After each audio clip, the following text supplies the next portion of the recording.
안녕하세요. 공감 1급 사회복지정책론 영상 강의 함께 보고 계십니다. 이번 시간에는 6장 연금보험에 대해서 공부를 하겠습니다.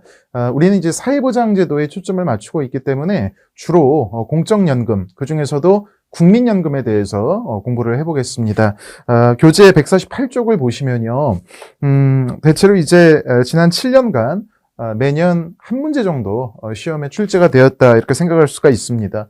한 문제밖에 안 나왔으면은 뭐 넘겨도 되지 않나 이렇게 생각하실 수도 있는데, 이 국민연금이 중요한 이유가 이제 법제론에서도 한 문제가 나온다고 봐야 되기 때문입니다. 그래서 법제론에서 이제 국민연금법이라는 게 있기 때문에 거기에서도 한 문제가 나오고요. 그다음에 정책론에서도 한 문제 나온다고 생각하는 것이 좋겠습니다. 그래서 국민연금 꼼꼼히 공부해 두시면 200문제 중에서 한 2문제 정도는 득점이 가능하다 이렇게 말씀을 드립니다. 자, 그러면 이제 페이지를 넘겨서요, 본격적으로 시작을 해보겠습니다. 국민연금을 공부하기에 앞서서 연금의 기본 원리, 연금과 관련된 일반적인 내용들에 대해서 간략하게 살펴보겠습니다. 연금을 여러 가지 기준에 따라서 나눌 수가 있습니다. 한 4가지 정도로 구분을 해보면요. 첫 번째 기준에 따라서 이제 기여연금이냐 무기여연금이냐 이렇게 생각할 수가 있죠. 여러분 이미 앞선 강의에서 기여라는 것은, 사회보험에서 기여, 컨트리뷰션이라는 것은 보험료를 정기적으로 납부한다는 것을 의미합니다. 그래서 이제 기여연금이라는 것은 보험료를 일정하게 정기적으로 내야 연금 수급권을 얻을 수 있는 뭐 그런 연금이라고 볼 수가 있겠죠. 그래서 이 기여연금에 해당되는 우리나라의 제도는 대표적으로 국민연금이 있겠습니다. 그 다음에 이제 무기여연금이라는 것은 기여하지 않아도, 즉 보험료를 내지 않아도 연금을 받을 수 있는 자격을 갖추는 것이죠. 우리나라에서는 대표적으로 기초연금이 여기에 해당이 되겠습니다. 자, 그 다음에 두 번째 기준은 이제 소득 비례 여부에 따라서 정액연금이냐 소득 비례연금이냐 이렇게 나눠볼 수가 있습니다.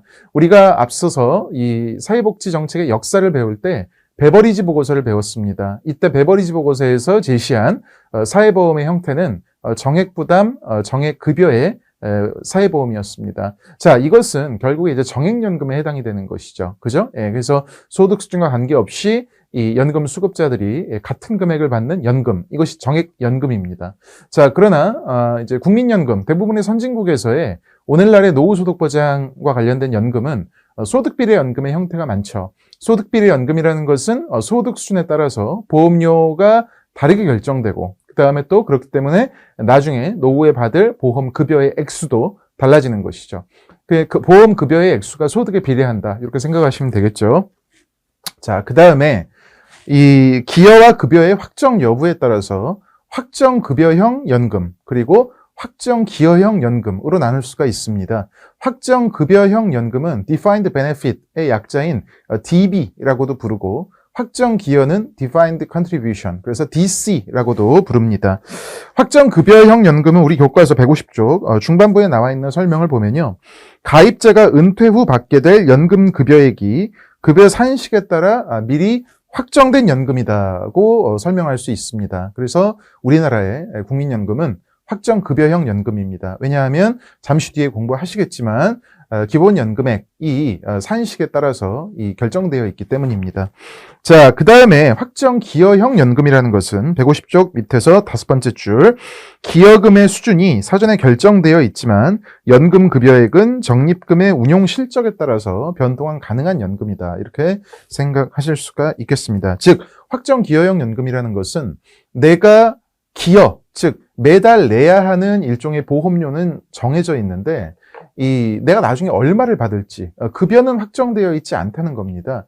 운용 실적에 따라서 원금도 못 찾을 수도 있고, 때로는 운용 실적이 좋으면 굉장히 고수익을 올릴 수도 있는, 그래서 확정기여형 연금은 확정급여형 연금에 비해서 대체로 그 고위험군의 이 상품이 많죠. 예, 그래서 확정급여형, 확정기여형 구분해 주시기 바라겠습니다. 자, 우리 연금을 공부할 때 가장 시험에 잘 나오는 부분이 바로 이 적립방식 연금과 부가방식 연금의 구분입니다. 이 두 연금 유형의 구분 기준은 이른바 재정방식입니다. 그래서 이 공적연금의 재정 운용 방식을 적립 방식으로 하냐 또는 부가 방식으로 하냐 이거에 따라서 큰 차이가 있죠. 151쪽입니다. 자, 적립 방식은 설명 나와 있죠. 위에서 두 번째 줄이요.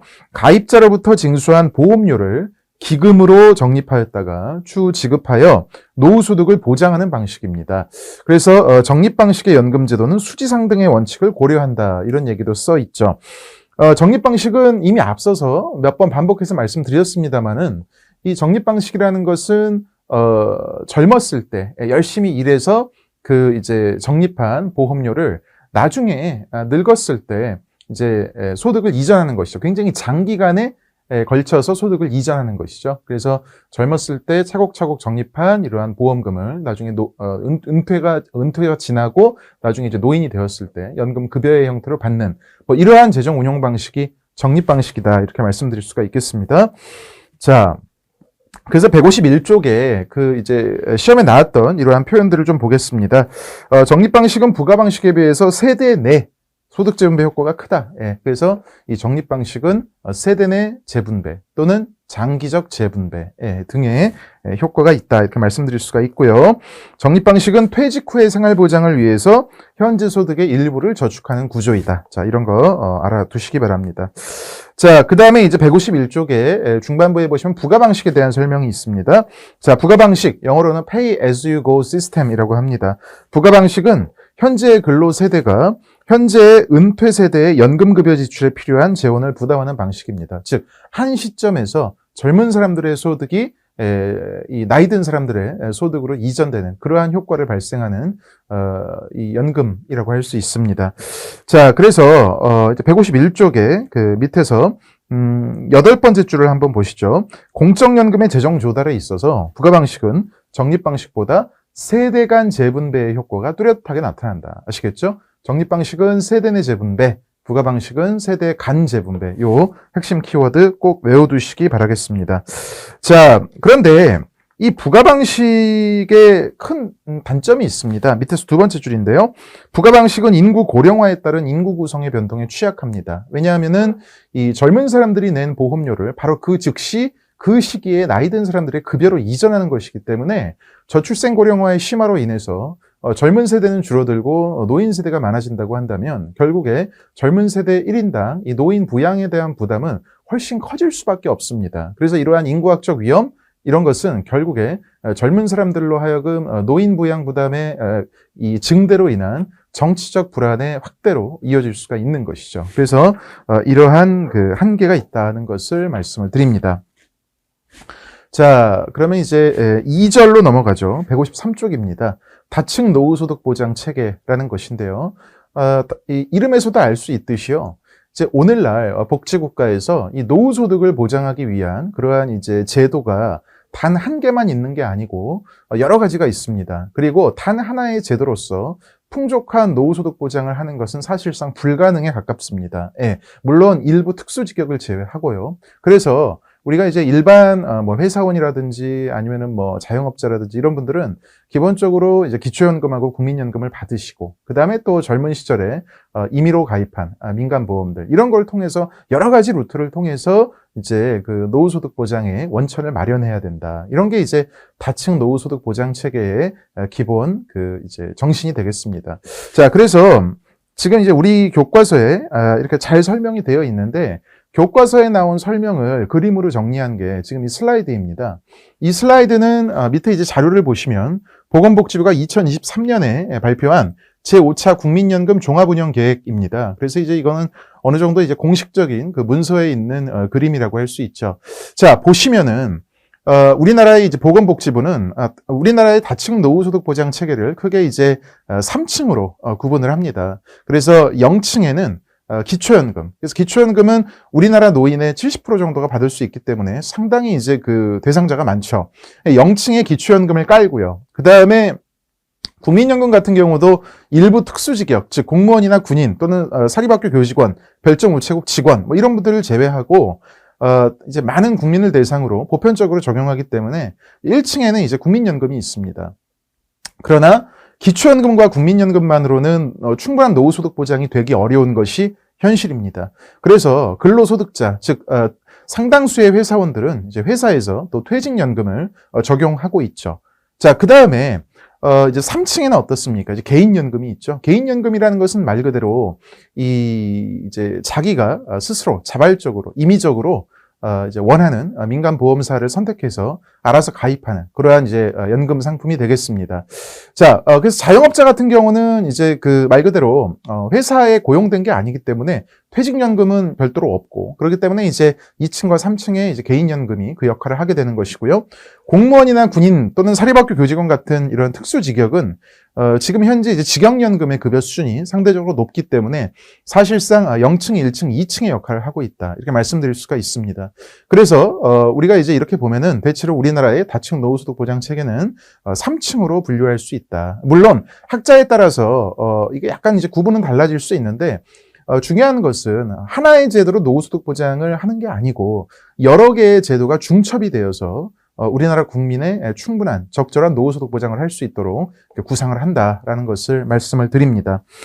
자, 그리고 이제 153쪽에 그 중반부에 보시면 이러한 여러 가지 그 노후소득 보장 제도들의 어떤 그 시행 순서, 이 시행 순서가 나와 있습니다. 그래서 이런 것들도 좀 참고를 해 주시기 바랍니다. 21회 때 한번 나왔었죠. 그래서 공무원 연금이 가장 먼저 도입이 되었고요. 그 다음에 이제 군인연금이 1963년, 그 다음에 사학연금이 1975년, 그 다음에 별정우체국연금 1982년. 그래서 특수직영연금이 대체로 빨리 도입이 되고, 그 다음에 일반 국민을 대상으로 하는 보편적인 사회보험으로서 국민연금이 1988년, 그리고 기초연금이 2014년, 이런 순으로 시행이 되었다는 것을 말씀을 드립니다. 그리고 또 기초연금은 공공부조고 그다음에 특수직영연금과 국민연금은 사회보험이다. 이런 것들도 알아두시기 바랍니다.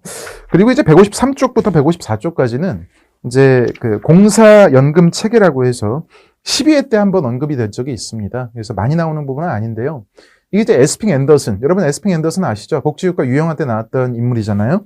이 에스핑 앤더슨이 기본적으로 이제 그 탈상품화, 계층화의 기준에 따라서 자유주의 복지국가, 조합주의 복지국가, 사회민주주의 복지국가 이렇게 세 가지로 유형화했다는 것은 우리가 이제 3강에서 공부한 바가 있습니다. 자, 근데 이 연금 제도라는 것도 이러한 복지국가의 유형에 대응될 수 있다는 거죠. 그래서 첫 번째는 이제 주로 이제 조합주의적 복지국가에서 등장하는 조합주의적 국가 우위의 연금 체계라고 154쪽에 제가 정리를 해놨고요.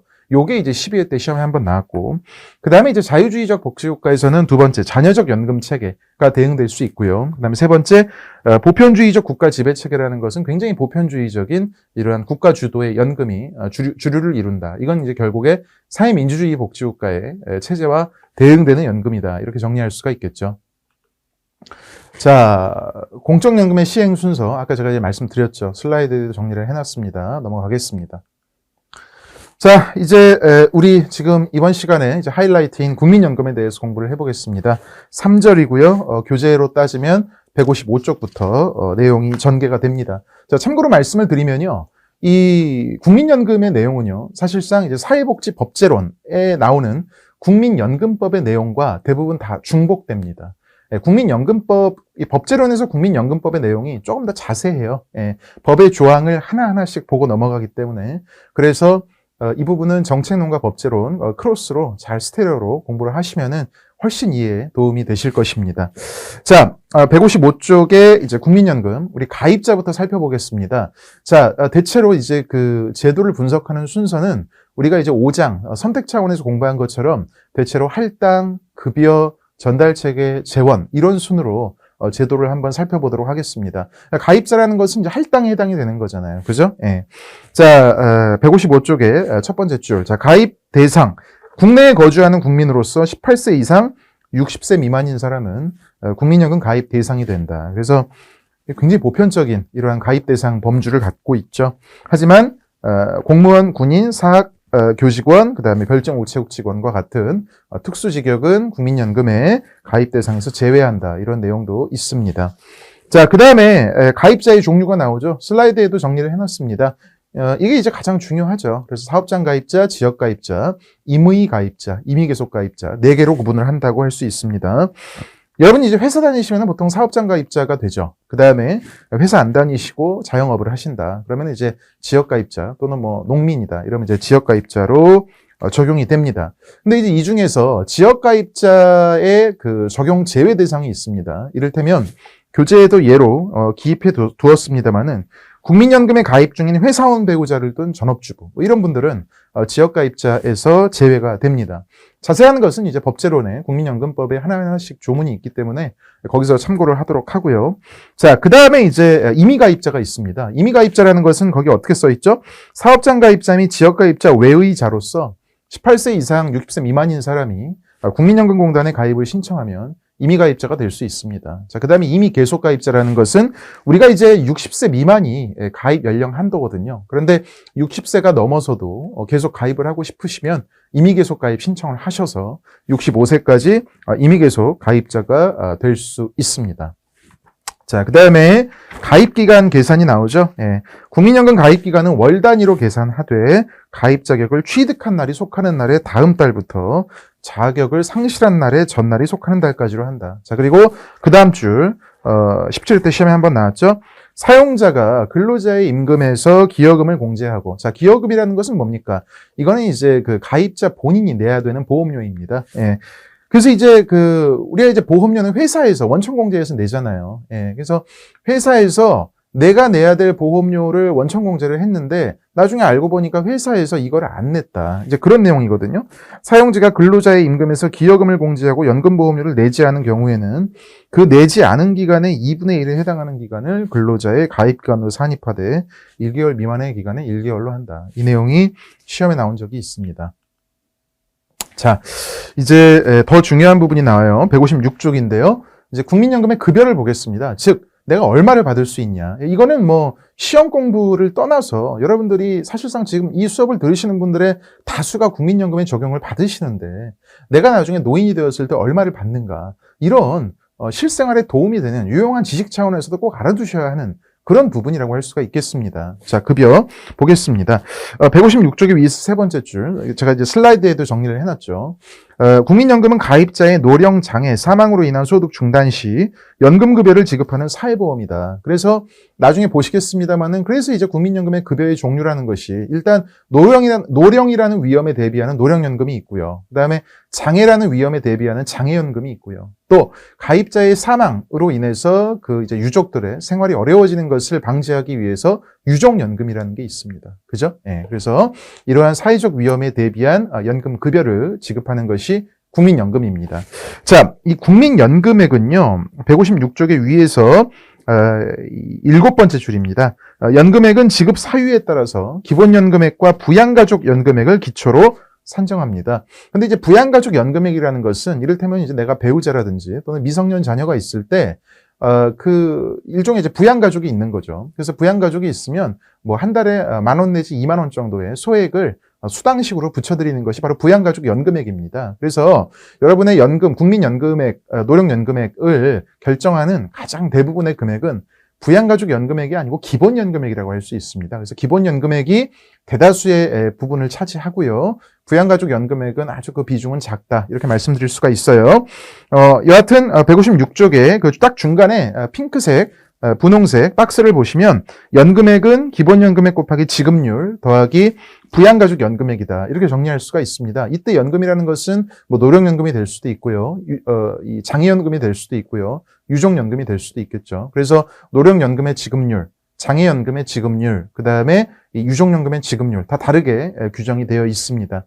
우리가 이제 노령연금을 예로 들면은 노령연금의 지급률은 어떻습니까? 이미 알고 계신 분도 있겠습니다만은 우리가 이제 노령연금의 최소 가입 기간은 10년입니다. 예, 그래서 이 10년, 딱 10년을 가입한 분들에 대해서는 지급률이 50%가 적용이 됩니다. 즉, 기본연금액 곱하기 0.5가 되는 것이죠. 그 다음에 가입 기간이 1년 늘어날 때마다 지급률이 5%포인트씩 증가합니다. 그래서 가입 기간이 11년이면 지급률이 55%가 돼요. 그러니까 0.55를 곱하게 되고요. 그 다음에 가입 기간이 12년이면 지급률이 60%가 됩니다. 즉 0.6을 곱하는 거죠. 그럼 이런 식으로 쭉 지급률이 올라가다가 가입 기간이 20년이 되면 지급률이 100%가 됩니다. 그래서 그냥 기본연금액 곱하기 1, 즉 기본연금액이 되는 거예요.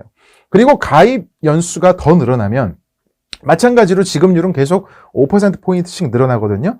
그러면 이제 가입 기간이 30년이 되면 지급률은 기본연금액의 150%가 됩니다. 그러면 1.5를 곱하는 거예요. 그리고 가입기간이 40년이 되면 지급률은 200%, 즉 2를 곱하게 됩니다. 아시겠죠?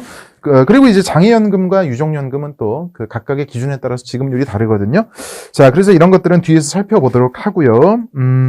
이제 156쪽에 이 양괄호 2번 기본연금액의 산정을 보겠습니다. 자, 우리가 이제 실제로 국민연금의 그 기본연금액 산식은 좀 복잡합니다. 왜냐하면은 이게 그 국민연금이라는 게 1988년의 시행 이후로 계속 제도의 내용이 변동되어 왔기 때문에 그 당해 연도에 적용되는 제도의 내용에 따라서 기본연금액 산식이 계속 달라져 왔고, 그래서 그거를 결합한 게 오늘날의 기본연금액 산식이기 때문에 여러분이 그냥 일반적으로 국민연금의 기본연금액 산식 구글링 해보시면은 되게 복잡한 식이 나옵니다. 그런데 그 식을 찬찬히 뜯어놓고 보면 사실 굉장히 간단합니다. 그래서 그 식을 완전히 축약하면 제가 지금 슬라이드에 써놓은 혹은 교과서로 따지면 156쪽에 나와 있는 바로 이 식이 됩니다. 그래서 국민연금의 기본연금액 산식은 바로 1.2 곱하기 괄호 열고 A 플러스 B 괄호 닫고 곱하기 다시 괄호 열고 1 플러스 0.05 곱하기 n 나누기 12 괄호 닫고 요게 됩니다. 아시겠죠? 그래서 여러분 요 기본연금액 산식의 원리를 이해하시면 고득점을 노리는 데 유리하죠.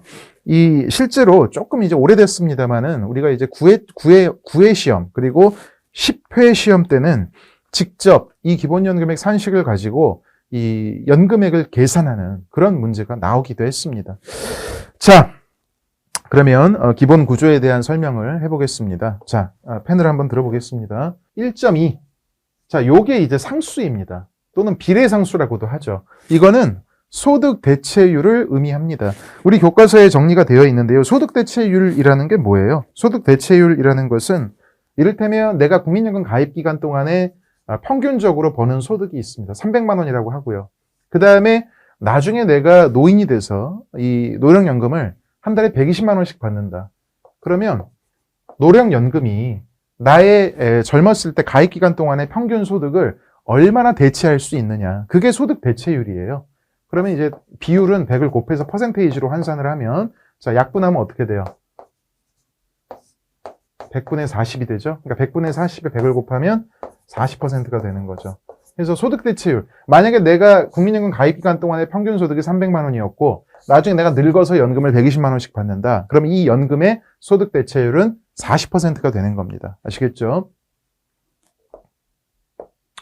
자, 지금 우리 교과서를 한번 보시죠. 이 1.2라는 것은요. 자, 156쪽의 밑에서 두 번째 줄.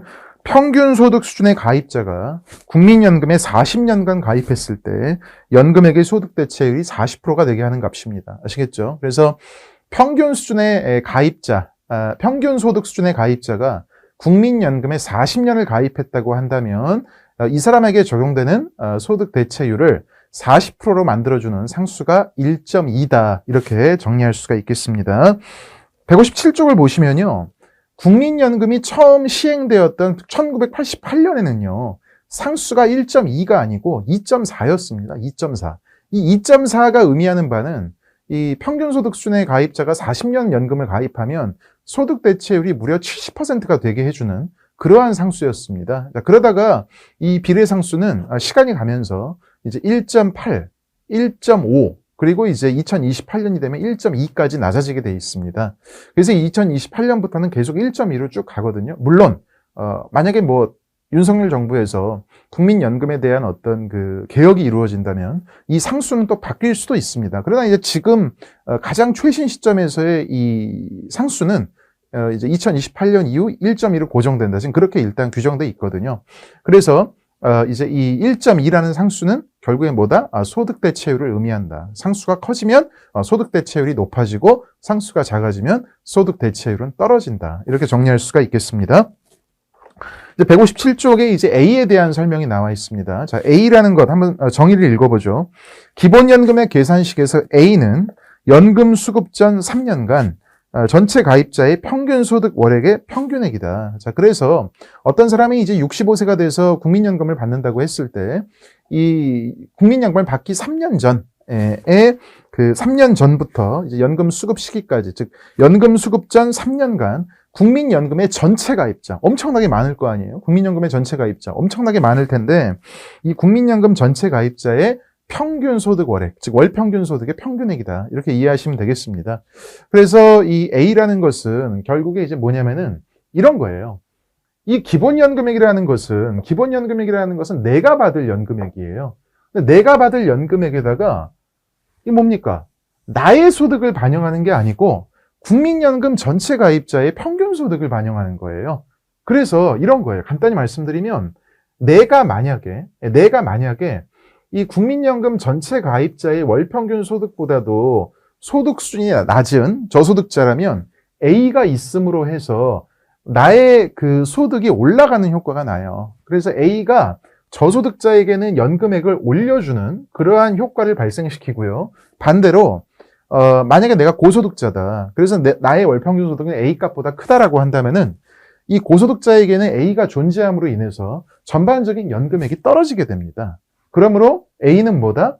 소득 재분배의 기능을 하는 그러한 항이다. 이렇게 정리할 수가 있습니다. A가 존재함으로 인해서 저소득자의 기본연금액은 올려주는 효과가 나고요. 그 다음에 고소득자의 기본연금액은 상대적으로 약간 감소시키는 그러한 효과가 발생을 합니다. 아시겠죠? 그래서 A는 국민연금 전체 가입자의 월평균 소득에 해당하기 때문에 이것보다 월평균 소득이 작은 사람의 기본연금액은 올려주고 이것보다 소위 이제 그 월소득 수준이 높은 사람에게는 기본연금액을 약간 다운시키는 그러한 소득재 분배의 기능을 한다. 아시겠죠? 자, 그 다음에 이제 B를 보겠습니다. 여러분 A라는 것은 전체 가입자의 월평균 소득이었죠? B는 뭐냐? B는 나의 월평균 소득이에요. 내가 만약에 국민연금에 30년 동안 가입을 했다면 국민연금을 가입했던 30년 동안 나의 월평균 소득 이게 이제 B라고 할 수 있습니다. 그래서 B는 지극히 나의 소득에 비례하는 소득 비례적인 성격, 즉 우리가 1강에서 배웠던 개별적 형평성 또는 보험 수리 원칙의 내용을 충실히 반영하는 그러한 항이라고 할 수가 있습니다. 아시겠죠? 그래서 157쪽에 밑에서 5번째 줄을 보시면 이러한 B값을 기본 연금액의 소득 비례 부분이라고도 한다. 이렇게 정리할 수가 있겠습니다. 아시겠죠? 자, 그 다음에 157쪽 보겠습니다. 158쪽을 보겠습니다. 자, 이제 158쪽에는 N값이 나와 있죠. N값은 아까 살짝 설명드린 내용에 다 포함이 되어 있습니다만은 그러니까 이제 보시면은 이 1 플러스 0.05 곱하기 n 나누기 12 이거는 지급률과 관련된 부분입니다. 지급률 아시겠죠? 0.05라는 게 뭐예요? 5%죠. 그래서 소위 말해서 이제 1년이 초과될수록 가입 기간이 1년이 돌파할수록 지급률이 5%포인트씩 증가한다. 그걸 적용시켜 주는 겁니다. 그래서 n은 20년을 초과한 가입 개월 수다. 그래서 만약에 어떤 가입자가 국민연금에 21년을 가입했다. 그러면 n은 값이 얼마가 되겠어요? 20년을 초과 가입한 개월 수니까. 그러면 이때 21년을 가입한 사람의 n값은 12가 되겠죠? 그 다음에 국민연금에 22년을 가입한 사람의 n값은 24가 되겠죠? 그 다음에 국민연금에 30년 가입한 사람의 n값은 뭐겠어요? 120개월이니까 120이 되겠죠? 예. 그 다음에 국민연금에 40년 가입한 사람의 n값은 어떻게 되겠어요? 240이 되겠죠? 예. 이런 식으로 n값이 정해집니다. 그래서 이제 다 설명을 드렸거든요. 그래서 이런 정보가 있으면 여러분 이제 실제 어떤 사람의 그 국민연금 기본연금의 값을 계산할 수가 있게 돼요. 자, 그러면은 그 우리 교재에 예제가 나와 있거든요. 그 158쪽에 그 회색 박스 보이시죠? 기본연금액의 계산 사례. 이거를 한번 요 슬라이드에 같이 한번 풀어보도록 하겠습니다. 자, 뒷장에 여백이 많으니까 여기에다가 한번 풀어보도록 하죠. 기본연금액의 계산 사례. 어떤 사람이 국민연금에 40년간 가입하였다. 국민연금에 40년 가입한 사람이 있어요. 40년 가입한 사람이 있고 가입 기간 동안의 기준소득 월액의 평균액이 300만 원이다. 그러니까 이 40년 동안 이 사람의 그 평균 월평균 소득이 300만 원이라고 써 있죠. 예. 그러면 이제 B값입니다. 그죠? 이 사람 개인의 월평균 소득이 300만 원이에요. 그 다음에 이 사람이 국민연금을 받기 전 3년간 전체 가입자의 평균 소득으로 해서 평균액도 300만 원이다. 아, 그러니까 이 사람은 정말로 딱 그 가입자의 평균 월소득 수준의 그러한 이제 소득을 벌고 있었네요. 그죠? A 값도 300만 원. 자, 그러면은 이 사람이 받게 될 월 연금액과 소득 대체율은 얼마일까? 이런 식으로 문제가 나올 수 있죠. 충분히 나올 수 있습니다. 자, 그러면은 여러분 혹시 뭐 외우실 수 있나요? 자, 다시 한번 써볼게요. 1.2 곱하기 A 플러스 B 곱하기 1 플러스 0.05 곱하기 N 나누기 12. 이게 기본연금액 산식이었습니다. 그죠? 예. 대입하면 돼요. 자, 그럼 300하고 300을 대입하니까 A하고 B 대입하면 얼마가 됩니까? 600이 되죠? 자, 그러면은 600 한번 해보겠습니다. 600. 그죠? 그 다음에 1 플러스 0.05N. 자, 국민연금에 40년 가입했대요. 근데 N이라는 것은 20년을 초과 가입한 가입 개월수죠. 자, 그러면은 국민연금에 40년 가입했다는 것은 20년을 초과 가입한 거고, 그러면은 20년을 가입 개월수로 고치면 240이 된다. 그죠? 240. 그럼 N은 240이 되는 겁니다.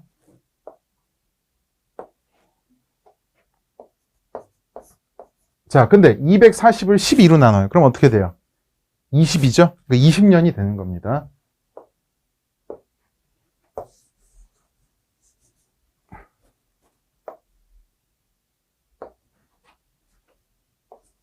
이렇게 되는 거죠.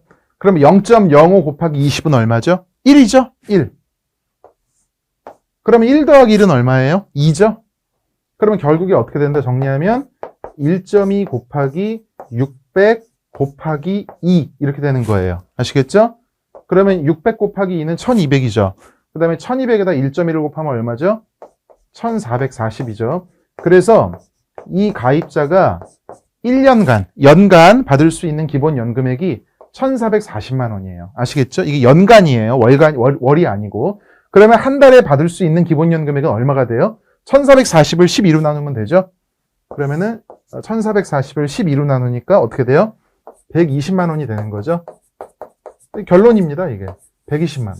그래서 국민연금에 40년 가입한 한 달에 300만 원씩 벌었던 가입자, 그리고 국민연금 전체 가입자의 월평균 소득도 300만 원일 때 이 사람, 이 가입자가 한 달에 받을 수 있는 연금액은 얼마냐? 120만 원입니다. 아시겠죠? 120만 원. 그리고 그럼 이 사람의 소득 대체율은 얼마냐? 이 사람 B, 월평균 소득이 300만 원이었는데 연금으로 120을 받으니까 300분의 120이죠. 그럼 0.4. 그래서 소득 대체율은 40%가 되겠다. 이렇게 계산하시면 다 이해하신 겁니다. 아시겠죠?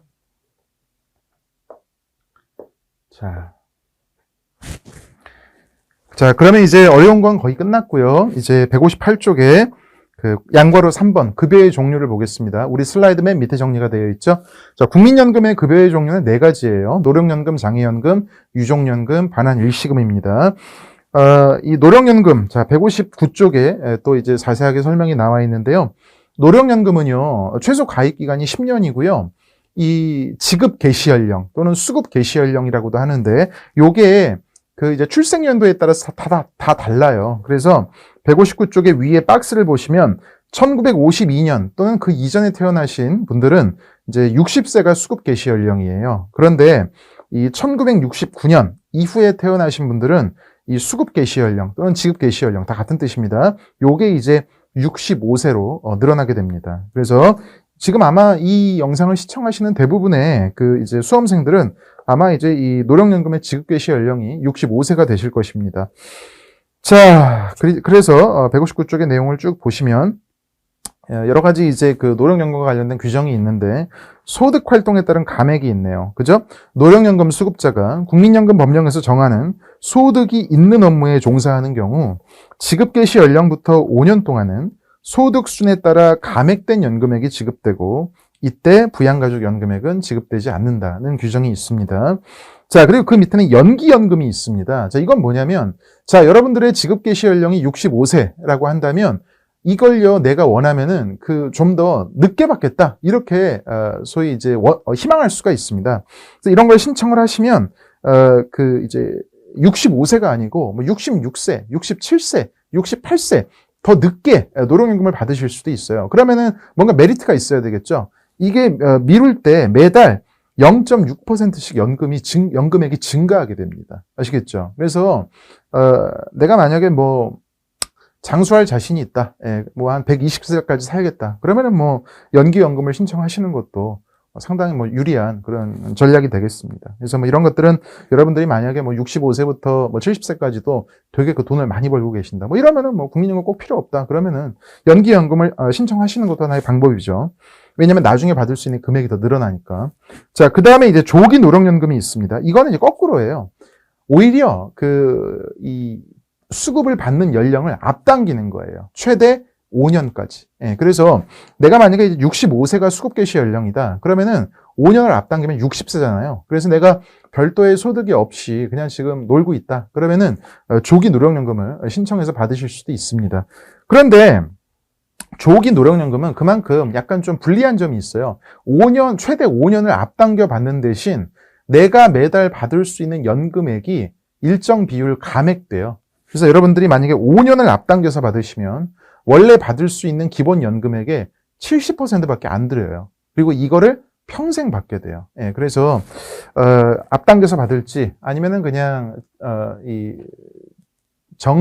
정년에 딱 받을지 이제 그거는 여러분들이 선택을 하시는 겁니다. 그다음에 이제 159쪽의 밑에서 5번째 줄을 보시면은 이제 분할연금이 있습니다. 이것은 이혼을 했을 때 전 배우자의 국민연금에 해당하는 일부 금액을 나눠서 받을 수가 있는 것이거든요.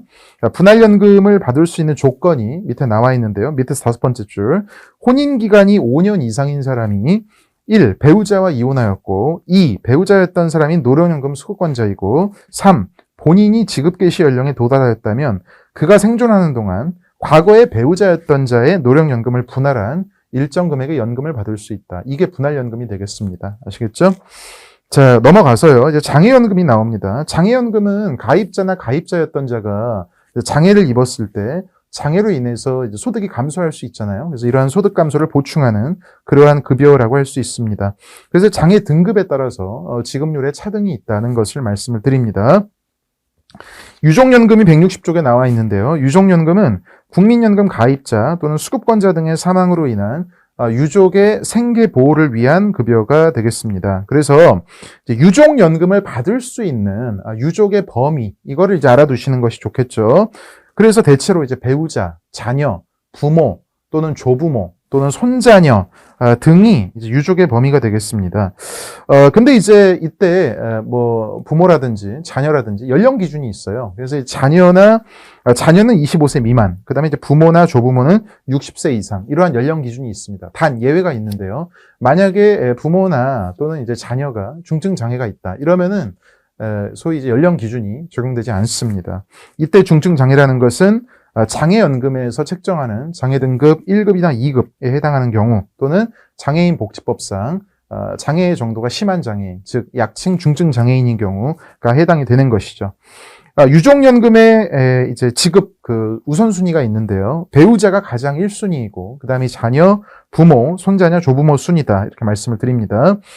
161쪽을 보시면 유족연금도 지급률이 달라요. 그래서 아무래도 사망한 사람의 이제 가입 기간이 길수록 지급률이 증가한다는 것을 볼 수가 있습니다. 반환 일시금이 네 번째 종류의 급여인데요. 반환 일시금을 받을 수 있는 대표적인 경우는 뭐냐면 노령연금의 최소 가입 기간이 10년을 채우지 못한 경우입니다. 그러면은 이제 원금과 이자를 이제 붙여서 돌려드리게 되는 것이죠. 그런데 여러분들 국민연금에 만약에 가입을 하셨다면 사실은 반환 일시금 받고 끝나는 거는 굉장히 안 좋은 엔딩입니다. 여러분 이 반환 일시금이라는 것은 원금과 이자밖에 안 받고 끝나지만 여러분들이 최소 가입 기간을 10년 이상 채우시게 되면 여러분이 수급 개시 연령 이후부터 이제 돌아가실 때까지 매달 물가를 반영한 연금이 나오는 거거든요. 그래서 여러분들 만약에 국민연금 지금 이제 붓고 계신다고 한다면은 정말로 최소 가입 기간 이상은 꼭 꾸준하게 부으시기를 바라겠습니다.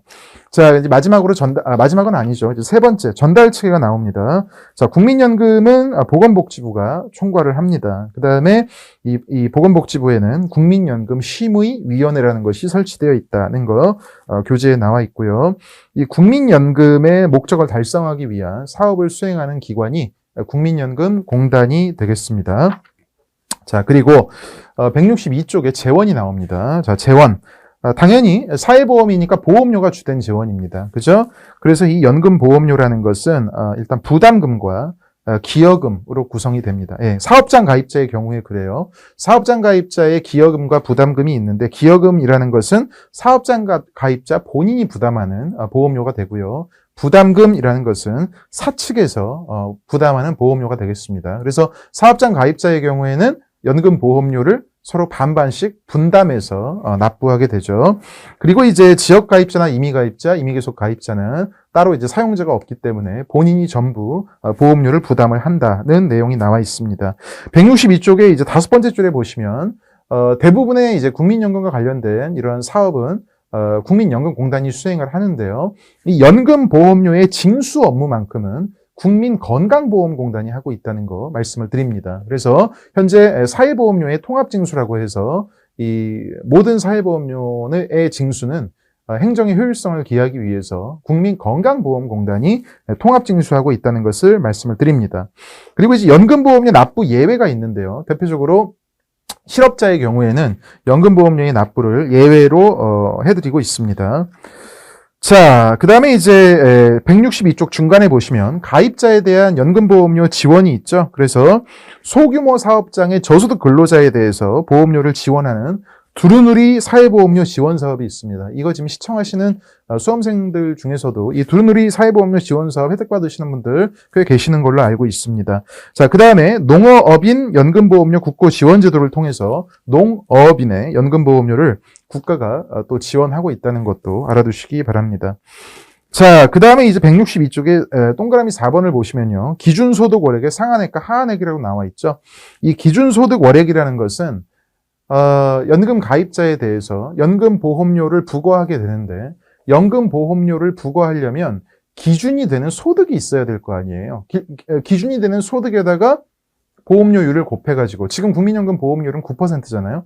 그러니까 이제 예를 들어서 만약에 300만 원에 대해서 9%의 보험료율을 적용한다. 그러면은 이제 국민연금 보험료는 27만 원이 되는 거잖아요. 이때 국민연금 보험료율을 적용하는 기준이 되는 월소득을 좀 어려운 말로 기준소득 월액이라고 합니다.